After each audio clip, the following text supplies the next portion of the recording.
The 1960s were a wild era for automotive engineering. From the mid-engined sports coupe in the Corvair that was designed by Chevrolet to compete with European sports cars, to the absolutely maniacal Ford GT40, which was a multinational effort perfected by Ford and Carroll Shelby to defeat the legendary reign of Ferrari at the 24 Hours of Le Mans. American manufacturers were essentially trying to throw every idea that they could at a wall to see what would stick. And this also included smaller companies that brought even more out-of-the-box ideas to the public. And one of these ideas, and those cars, was a full-size two-door luxury car, which not only had a massive 425 cubic inch big block, but it also included a rather unusual front-wheel drive powertrain for an American car of this era. This is the story of one of the most interesting and quirky American cars ever built, the first generation Oldsmobile Toronado.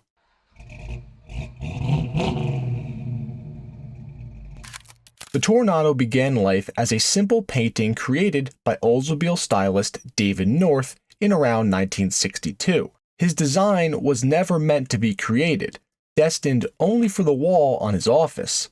However, not long after he completed it, Oldsmobile was seeking out a new car design for the 1966 production year, and subsequently, North's painting was chosen to be taken from paper and turned into an actual amalgamation of machinery. This new car, in typical GM fashion, would be based on the already existing GM E-body shell, which it would share with the 1966 Buick Riviera, which was now entering its second generation of production. This was a much larger chassis than what North had originally envisioned for his new Oldsmobile car, as he planned on using the A-body chassis, which was the same one used by the Chevy Chevelle and Pontiac GTO. But that was overruled in favor of the E-body, and once the order was given, Oldsmobile got to work bringing the Toronado to life, which was finally unveiled October 14th of 1965, and it was one of the most radical designs to roll out of Oldsmobile's factory over its long 68-year history. A large, two-door, swept-lined, fastback-style luxury coupe that came complete with hideaway headlights and was built to compete with the Ford Thunderbird as a luxury option with plenty of added flair for those who dared to be different. The first-generation Toronado spanned the production years from 1966 to 1970, but visually, the 1966 to 1967 cars have a much cleaner and more desirable design than the later ones did.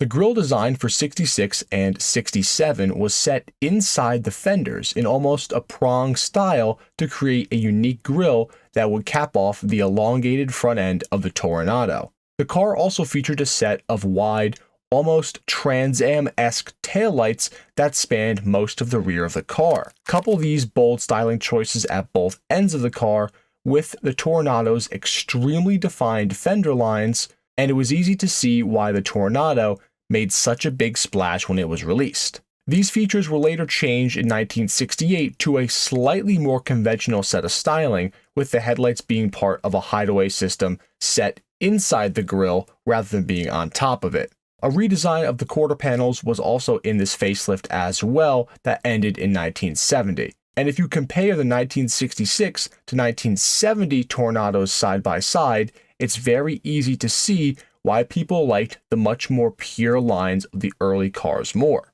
Now, as mentioned earlier, the Oldsmobile Toronado was part of the GM E-body platform, which was created in 1963 and shared its chassis with the Buick Riviera and Cadillac Eldorado.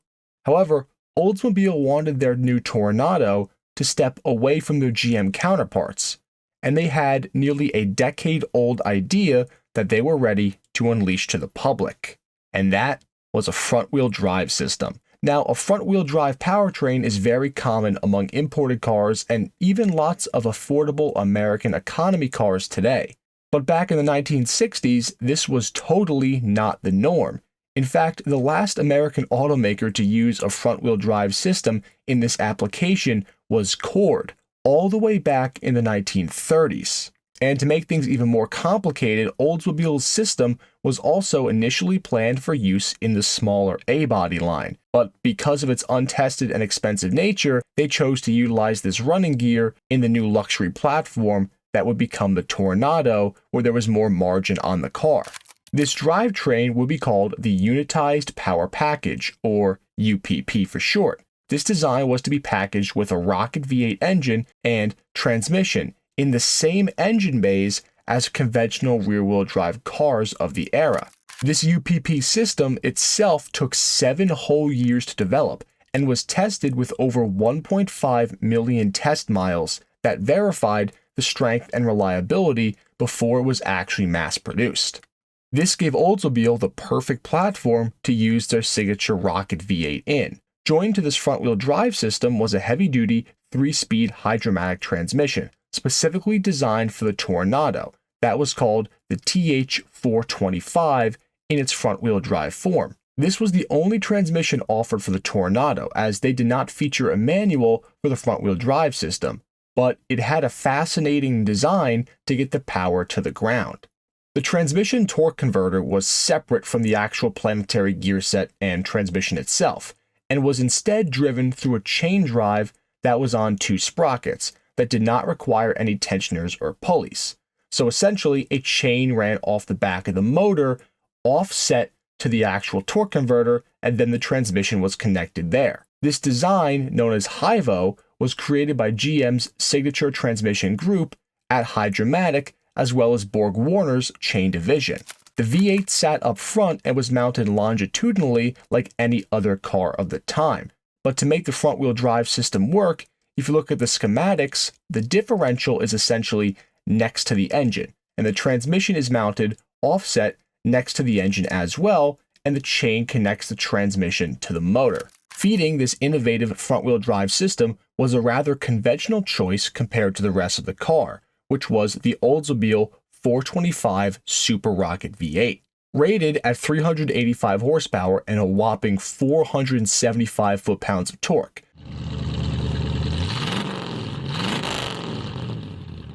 The Tornado's drivetrain saw a 20 horsepower increase over the standard 425 and was good for a 0 to 60 time of about 7.5 seconds, a quarter mile time of 16.4 at 93 miles an hour, and an overall top speed of 130, which was nothing to laugh at for a 4,500-pound car that was meant to be a luxury coupe. The facelift in 1968 brought also the option of the new Oldsmobile 455, which made 375 horsepower and 500 foot-pounds of torque. And then in 1970, for the final year of the first-gen Toronado, a 400 horsepower option was offered as well. And you might be wondering, with all of the weight hanging over the front end of the car, how did it handle?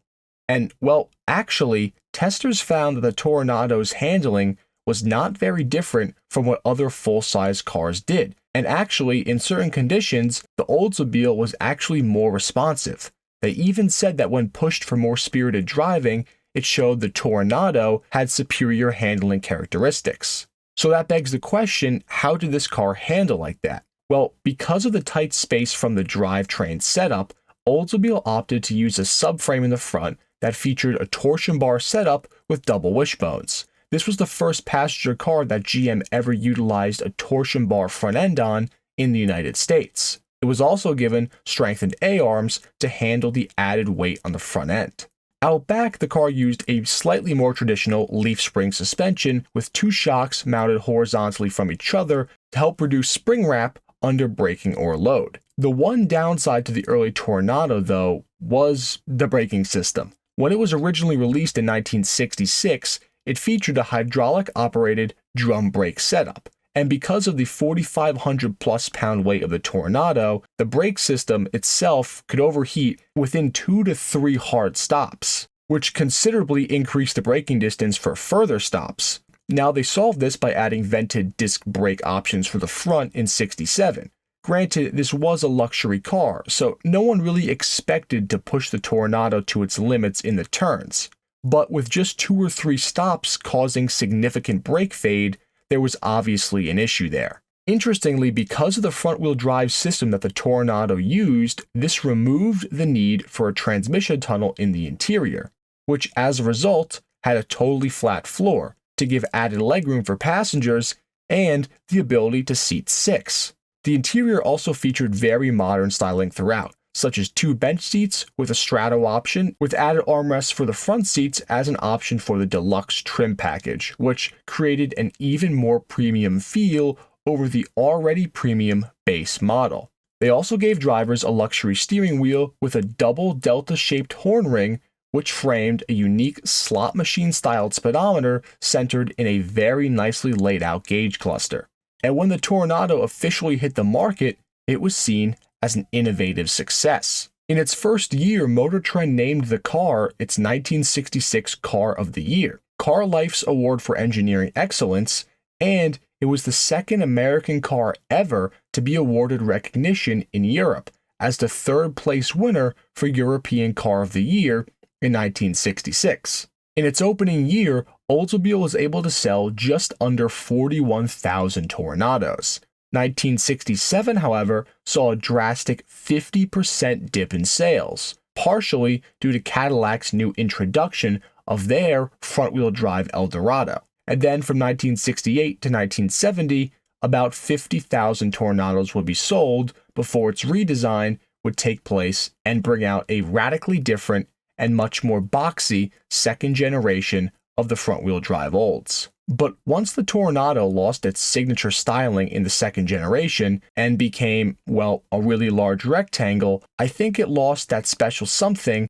that it had in its earlier years. I'm sure it was still comfortable and in a lot of ways probably a better luxury car than the first generation ones were. But when you see a 1966 Toronado, it's a much different reaction than when you see a 1971 car, for example. The way you say, oh, it's a Toronado, is said in a much different way between the two generations, which in my opinion is what makes the first gen cars so iconic.